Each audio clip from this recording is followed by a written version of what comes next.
Welcome to Shelen's kitchen art. ഇന്ന് ഞാൻ പരിചയപ്പെടുത്തുന്നത് ചോക്ലേറ്റ് കോഫി മിൽക്ക് കേക്ക് ആണ്. എല്ലാവരും ട്രൈ ചെയ്ത് നോക്കുക. നിങ്ങൾക്ക് ഇഷ്ടപ്പെട്ടെങ്കിൽ ലൈക്ക് ചെയ്യാനും ഷെയർ ചെയ്യാനും സബ്സ്ക്രൈബ് ചെയ്യാനും സപ്പോർട്ട് ചെയ്യാനും മറക്കരുത്. തൊട്ടടുത്തുള്ള ബെല്ലൈക്കൺ പ്രസ് ചെയ്താലേ ഇനി ഞാൻ അടുത്തിടുന്ന വീഡിയോയുടെ നോട്ടിഫിക്കേഷൻ കിട്ടുകയുള്ളൂ. ബൗളിലേക്ക് 1/4 കപ്പ് പുളിയില്ലാത്ത തൈര് ചേർക്കാം. 1/4 കപ്പ് ഓയിൽ ചേർക്കാം. ഇനി നമുക്കിത് നന്നായിട്ട് ഒന്ന് ബീറ്റ് ചെയ്തെടുക്കാം. നമ്മൾ മുട്ട ചേർക്കാത്ത കൊണ്ട് നമ്മൾ അതിന് പകരമായിട്ട് തൈരാണ് ചേർക്കുന്നത്. ഇനി നന്നായിട്ട് ഒന്ന് മിക്സ് ചെയ്തെടുക്കാം. ഇപ്പം തൈരും ഓയിലും നന്നായി മിക്സായി വന്നിട്ടുണ്ട്. ഇനി നമുക്കതിലേക്ക് 1/4 cup maida, 1/4 cup cocoa powder, 1 teaspoon baking powder, 1/2 teaspoon baking soda, 1/2 cup പൊടിച്ച പഞ്ചസാര, 1/2 ടീസ്പൂൺ ഉപ്പ്, ഇതെല്ലാം ചേർത്ത് നന്നായിട്ടൊന്ന് അരിച്ചെടുക്കാം. ഇപ്പൊ നന്നായിട്ട് അരിച്ചെടുത്തിട്ടുണ്ട്. ഇനി അതിലേക്ക് 1 ടീസ്പൂൺ വാനില എസൻസും കൂടെ ചേർക്കാം. ഇനി നമുക്കിത് നന്നായിട്ട് ഒന്ന് ബീറ്റ് ചെയ്തെടുക്കാം. ഇനി നമുക്കിത് ബീറ്റ് ചെയ്തെടുക്കാം. ഇനി നമുക്ക് അതിലേക്ക് 1/2 കപ്പ് പാലൊഴിക്കാം. അത് ഫുള്ളായിട്ട് ഒഴിക്കരുത്, കുറേശ്ശെ ആയിട്ട് വേണം ഒഴിച്ചു കൊടുക്കാനായിട്ട്. നമുക്കിതൊന്ന് അടിച്ചെടുത്താലും മതി. ഒരുപാട് അങ്ങ് ഓവർ മിക്സ് ആവണ്ട. ബാക്കിയുള്ള പാലും കൂടെ ഒഴിക്കാം. പതുക്കെ ലോ സ്പീഡിലിട്ട് ഒന്ന് അടിച്ചെടുത്താൽ മതി. ഇപ്പം എല്ലാം നന്നായി യോജിച്ച് വന്നിട്ടുണ്ട്. മിൽക്ക് കേക്ക് ആയതുകൊണ്ട് ഞാനിത് ഒരു ഗ്ലാസ് ബൗളാണ് എടുത്തിരിക്കുന്നത്. അതിൽ ആവശ്യത്തിന് ഓയിൽ ഒഴിക്കാം. എല്ലാ സൈഡിലേക്കും നന്നായിട്ട് ഒന്ന് തേച്ച് പിടിപ്പിക്കാം. ഇനി നമുക്ക് കേക്കിന്റെ ബാറ്റർ നമുക്ക് ഈ ബൗളിലേക്ക് ഒഴിക്കാം.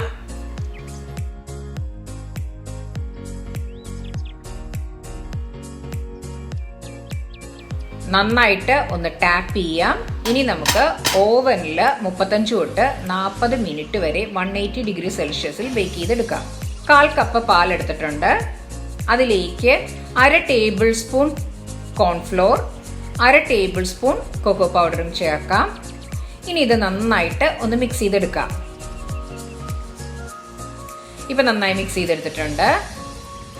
2 ടേബിൾ സ്പൂൺ ചൂടുവെള്ളത്തിൽ 1 ടീസ്പൂൺ കോഫി പൗഡർ ചേർക്കാം. ഇൻസ്റ്റന്റ് കോഫി പൗഡറാണ് എടുത്തിരിക്കുന്നത്. ഇത് നന്നായിട്ടൊന്ന് മിക്സ് ചെയ്ത് മാറ്റി വെക്കാം.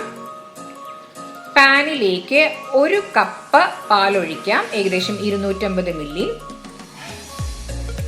അതിലേക്ക് 2 ടേബിൾ സ്പൂൺ പൊടിച്ച പഞ്ചസാര ചേർക്കാം. നന്നായിട്ടൊന്ന് മിക്സ് ചെയ്യാം. ഇനി നമുക്ക് അതിലേക്ക് നേരത്തെ എടുത്തു വെച്ച കോൺഫ്ലോർ കൊക്കോ മിശ്രിതം ചേർക്കാം. കോഫി പൗഡർ മിശ്രിതം ചേർക്കാം. നന്നായിട്ട് ഒന്ന് മിക്സ് ചെയ്യാം. ഹൈ ഫ്ലെയിമിലിട്ട് നന്നായിട്ട് ഒന്ന് തിളച്ചു വരുമ്പോൾ ഗ്യാസ് ഓഫ് ചെയ്യാം. ഇപ്പൊ നന്നായി തിളച്ചു വന്നിട്ടുണ്ട്. ഇനി നമുക്ക് ഗ്യാസ് ഓഫ് ചെയ്യാം. ഇപ്പോൾ 40 മിനിറ്റ് കഴിഞ്ഞ് നമ്മുടെ കേക്ക് റെഡി ആയിട്ടുണ്ട്. നല്ല സോഫ്റ്റ് ആയിട്ടാണ് ഇരിക്കുന്നത്. ഇനി നമുക്ക് കത്തി കൊണ്ട് 4 സൈഡും ഒന്ന് പതുക്കെ ഒന്ന് വിടിച്ചെടുക്കാം. ഇനി ഒരു ടൂത്ത് പിക്ക് കൊണ്ട് നമുക്ക് ഇതുപോലെ ചെറിയ ഹോൾസ് ഉണ്ടാക്കിയെടുക്കാം. വളരെ സോഫ്റ്റ് ആയിട്ടാണ് നമ്മളുടെ കേക്ക് ഇരിക്കുന്നത്. ഇനി നമുക്കതിലേക്ക് നേരത്തെ എടുത്തു വെച്ച ചോക്ലേറ്റ് കോഫി മിശ്രിതം നേരിയ ചൂടോടുകൂടി തന്നെ ഒഴിച്ചു കൊടുക്കാം.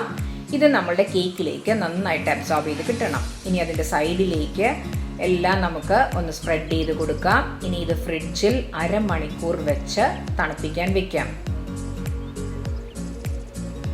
ഒരു പ്ലേറ്റിൽ കുറച്ച് ഐസ് ക്യൂബ്സ് എടുത്തിട്ടുണ്ട്. അതിൻ്റെ നടുവിലേക്ക് നമുക്ക് ഒരു ബൗള് വെക്കാം. ഒട്ടും ബൗളിൽ നനവുണ്ടാവരുത്. അതിലേക്ക് 1 കപ്പ് വിപ്പിംഗ് ക്രീം ചേർക്കാം.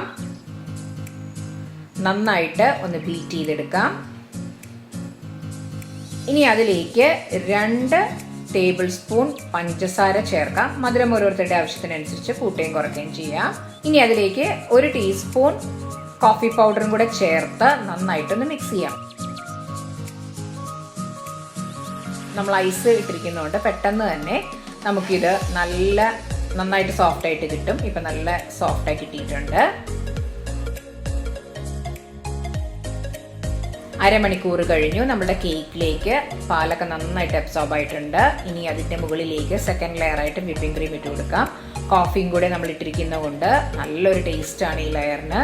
നന്നായിട്ട് ലെവൽ ചെയ്ത് ഫ്രിഡ്ജിൽ ഒരു 2 മണിക്കൂർ വെക്കാം. പാനിലേക്ക് 1/2 കപ്പ് ഫ്രഷ് ക്രീം എടുക്കാം. 1/2 കപ്പ് മിൽക്ക് ചോക്ലേറ്റ് ആണ് എടുത്തിരിക്കുന്നത്. 1 ടേബിൾ സ്പൂൺ ബട്ടറും കൂടെ ചേർത്ത് നന്നായിട്ടൊന്ന് മിക്സ് ചെയ്യാം. ഇപ്പോൾ ഫ്രഷ് ക്രീമിന് പകരം 1/2 കപ്പ് പാലും യൂസ് ചെയ്യാവുന്നതാണ്. നന്നായിട്ട് ഒന്ന് തിളച്ച് വരുമ്പോൾ ഗ്യാസ് ഓഫ് ചെയ്യാം. ഇപ്പോൾ നമ്മുടെ ഇൻസ്റ്റൻറ്റ് ഗനാഷ് റെഡി ആയിട്ടുണ്ട്. ഇനി നമ്മൾ 2 മണിക്കൂർ കഴിഞ്ഞ് പുറത്തെടുത്ത വിപ്പിംഗ് ക്രീമിൻ്റെ മുകളിലേക്ക് ഈ ചോക്ലേറ്റ് ഗനാഷ് ഒഴിച്ചു കൊടുക്കാം. ഇനി നമുക്കൊരു ടൂത്ത് പിക്ക് കൊണ്ട് നമുക്ക് ഇഷ്ടമുള്ള പോലെ ഒരു ഡിസൈൻ ചെയ്യാം. ഇനി നമുക്കിത് ഫ്രിഡ്ജിൽ വെച്ച് 3 മണിക്കൂർ തണുപ്പിക്കാൻ വെക്കാം. ഇപ്പോൾ 3 മണിക്കൂർ കഴിഞ്ഞു. നമ്മുടെ ചോക്ലേറ്റ് കോഫി കേക്ക് നല്ല സെറ്റായി വന്നിട്ടുണ്ട്. വളരെ ടേസ്റ്റി ആയിട്ടുള്ള ഒരു കേക്കാണിത്. കാണുമ്പോൾ തന്നെ അറിയാം നല്ല സോഫ്റ്റ് ആയിട്ടാണ് ഇതിരിക്കുന്നത്. സൈഡൊക്കെ കറക്റ്റ് 3 ലെയർ നമുക്ക് കിട്ടിയിട്ടുണ്ട്. എല്ലാവരും ട്രൈ ചെയ്ത് നോക്കുക.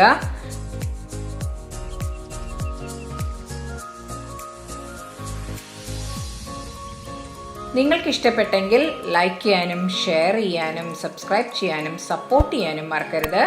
തൊട്ടടുത്തുള്ള ബെല്ലൈക്കൺ പ്രസ് ചെയ്താലേ ഇനി ഞാൻ അടുത്തിടുന്ന വീഡിയോയുടെ നോട്ടിഫിക്കേഷൻ കിട്ടുകയുള്ളൂ. Thanks for watching my channel.